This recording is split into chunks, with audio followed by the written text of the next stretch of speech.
Hello everyone, welcome back to my channel.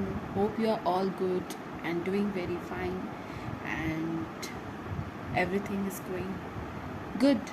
So today we are going to discuss about another topic of endocrinology, that is about pancreas gland. Okay, first part of the video we have discussed in detail about what is hormone, what is endocrine gland, what is exocrine gland, what is the classification of hormones, and in the second part we have also discussed about pituitary gland, and in the third part of the video, that is previous video, we have discussed about thyroid gland.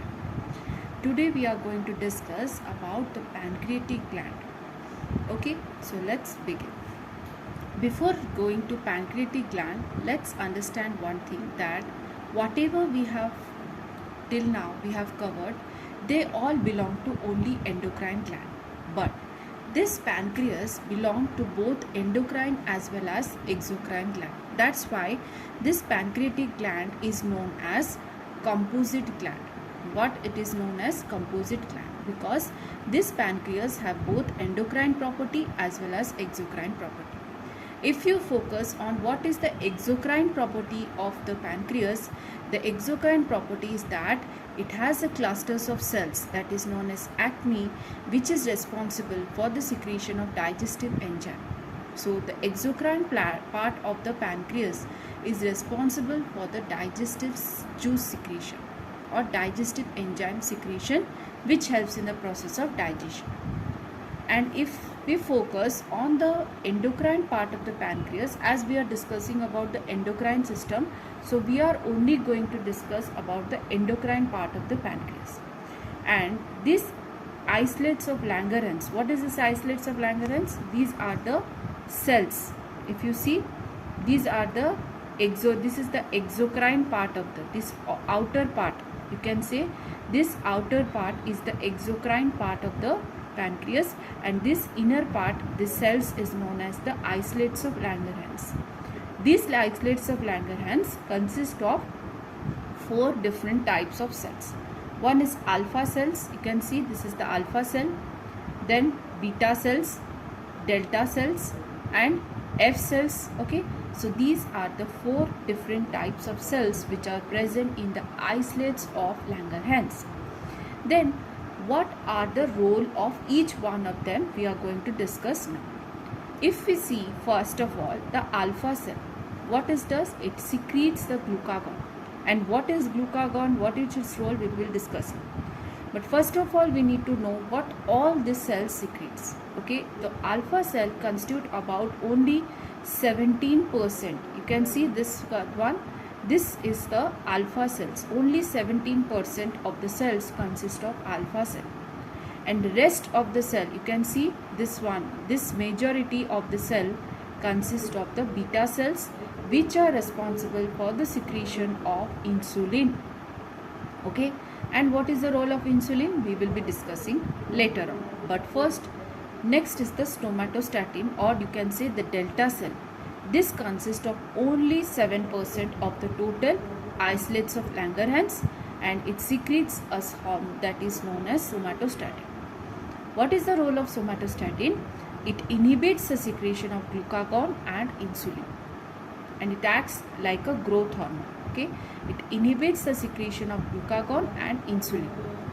And if we see about F cells, which is very little amount of percentage of the islets of Langerhans, rest of the portion will be covered by F cells, which is very less. About only it secretes the pancreatic polypeptide, and its role is that it inhibits the somatostatin. So these are all the hormones, or you can say these are all the secretion of the cells from the islets of Langerhans. Now we are going to focus on the part that is glucagon. What is glucagon? Glucagon is an hormone which consists of 29 amino acids, and its activity is just opposite to that of the insulin. So what does the glucagon do? Suppose in your body your blood glucose level is very less. Okay, your blood glucose level is very less. So during that time only the glucagon will come into play. It will result in the increase in the level of glucose. Remember this word, it helps in the increase the glucose level in the blood. So what all the metabolism which are responsible for the increase of the glucose in our body, that all mechanism will take place. If you have studied carbohydrate metabolism, you will be knowing there are different types of mechanisms which are going on starting from glycolysis, gluconeogenesis, glycogenesis, glycolysis. All these processes are the part of carbohydrate metabolism. And in this case, in the case of glucagon, those metabolism which are responsible for the secretion of the glucose will be participating, like the gluconeogenesis. What is gluconeogenesis? Gluconeogenesis is the formation of glucose from the non-carbohydrate source. Remember this word, non-carbohydrate. Non-carbohydrate can be pyruvate, can be amino acid, can be protein. Except from the carbohydrate, if glucose is forming, then it is known as gluconeogenesis. So this step will take place because it will help in the increase of glucose. Second, what will happen? Glycogenolysis. Glycogenolysis means breakdown of glycogen into glucose. This step also will increase. But what all metabolism will decrease, like the glycogenesis, because glycogenesis is what? Formation of glycogen. We don't need here glycogen, we need here glucose. So that's why glycogenesis will not take place. Then glycolysis will also not take place, because glycolysis means what? Breakdown of glucose. That also will not take place. Another one, what will happen? Triacylglycerol hydrolysis will increase. So these are all the steps which are going to take place when the glucagon comes into play, or whenever the blood glucose level is very, very less. Okay, this all process will take place to ensure that the glucose level comes back to normal state. Next, if we focus upon the second type, that is the insulin, which is secreted from the beta cells. This is also a polypeptide chain which consists of 21 amino acid, and it is of two types, A cells and B cells. Okay, and insulin is first synthesized from the pre-proinsulin, which is a 110 amino acid residue, and then it will form into active form of insulin. But we are not focusing on that part. We will be focusing upon the functions of insulin. If you see, when does insulin comes into play? When the blood glucose level is very high. Remember, in diabetic patient, insulin is given. Why? Because in diabetic patient, the glucose level is high. So to normalize the glucose level, or to bring back the glucose level to the normal position, insulin is given. So now you can know that glucagon and insulin are working antagonistic to each other. That is, they are working opposite to each other. Glucagon is increasing the glucose level, whereas insulin is decreasing the glucose level. Okay, so all the steps which were occurring during the glucagon process, that will not occur here, means it will be opposite. Like what will happen here? Glycogenesis will happen. Glycogenesis means what? Glycogen formation will take place. How? So that glucose will break down into glycogen. Okay. Second, what will happen? Glycogenolysis will not take place. Why? Because glycogenolysis means what? Breakdown of glycogen into glucose. But insulin is responsible for decrease in glucose level. We don't need here glucose. We need here glycogen. So glycogenolysis will not take place. Okay. Gluconeogenesis also will not take place, because gluconeogenesis, I have already told you, is responsible for the glucose formation from the non-carbohydrate source. So here also glycogenogenesis will also not take place. Remember these steps. Then what will take place? Lipogenesis, because lipogenesis and will result in the breakdown of the glucose, and lipolysis will also be inhibited. So all the processes which are responsible for the glucose breakdown, so that the glucose level will come back to the normal position, will take place.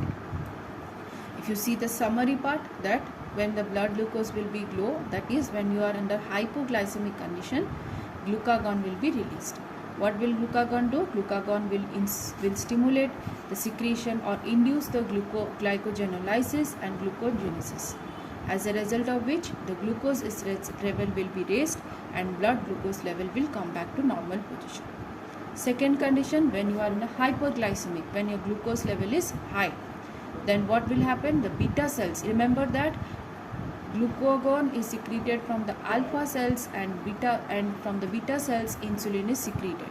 So insulin will, what it will do, it will increase the glycogenesis and lipogenesis, and as a result the blood glucose level will fall down, and as a result the blood glucose level will continue to come down to a normal condition. So these two, okay, so these two steps is the main thing about the pancreas. Okay, rest, F cells and D cells are not that much important, but what is the role of alpha cell, that is the glucagon and insulin, is very very important in case of the pancreas. Okay, so this is all about the pancreas, and in the next part of the video we are going to discuss about another gland. Hope this was helpful to you, and if you like this video, do share, subscribe to my channel and share among your friends as much as you can. And if you have any doubt regarding this topic, you can ask in the comment section, and I do recommend you to watch the previous videos about endocrine gland, and also I have different topic playlist. Do watch also that. Hope you all have a very nice day. Thank you and have a great day. Thank you.